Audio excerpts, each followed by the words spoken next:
Hello les gens. Alors, je vais vous expliquer le hip thrust. Le hip thrust, comment bien se placer pour bien l'exécuter. Le placement et la technique. Je vais le faire en plusieurs étapes pour vous montrer ce qu'il faut ne pas faire et vers où il faut aller. Première phase, on va faire le placement. Alors, il y en a beaucoup qui se placent comme ceci. Au-dessus des omoplates.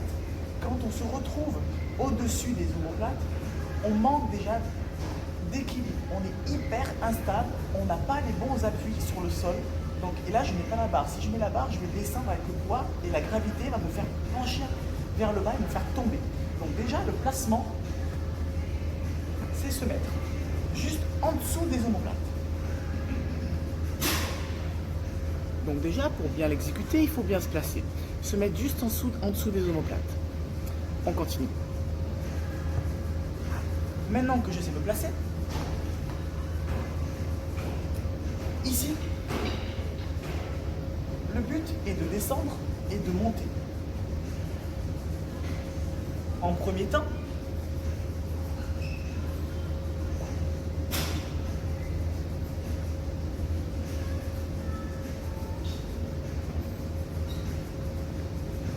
j'ai mis les mains derrière pour que vous puissiez bien voir le balancement qui se passe. Ici, j'ai vraiment tout mon dos qui suit le mouvement. C'est pas très efficace en termes de contraction au niveau des fessiers. C'est comme si je vais vous demander en fait de faire un tirage en descendant en même temps votre bras et votre dos. Là du coup il n'y a aucune contraction qui se passe, mais pourtant le mouvement se fait. Là c'est exactement pareil. Si j'accompagne à chaque fois mon mouvement, c'est comme si je m'aidais avec mon élan du bassin. Voilà comment se positionner. Première chose déjà, je vais me placer sous mes omoplates. Maintenant que je suis bien placé, je vais fixer un point devant moi. Ce point-là sera mon point de repère. Je descends, mon regard reste toujours devant et je monte. Là, je peux complètement avoir un bon étirement et une bonne contraction.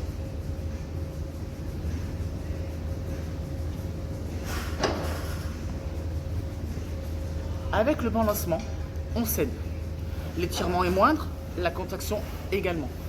Sans le balancement, en fixant un point fixe devant vous, en gardant toujours vos genoux dans l'axe à 90 et regardez le point fixe, vous allez déjà avoir un meilleur étirement et bien faire votre rétroversion du bassin pour avoir une meilleure contraction.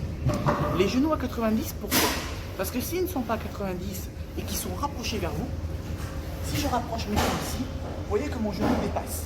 Ça veut dire que quand ici je vais descendre et que je vais monter, surtout quand je vais monter, je vais émettre un étirement hyper intensif au niveau de mes quadris et au niveau de mon psoas. Ça va me mettre en difficulté sur l'exercice. Gardez vos genoux à 90 et surtout placez-vous bien sous les omoplates, gardez votre point fixe, étirez et contractez. Je le fais avec la barre.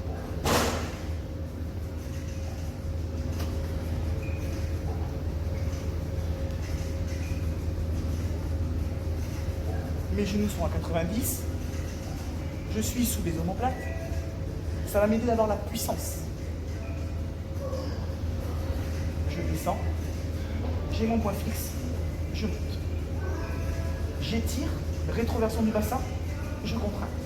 Je ne lâche pas mon point fixe et je suis optimal.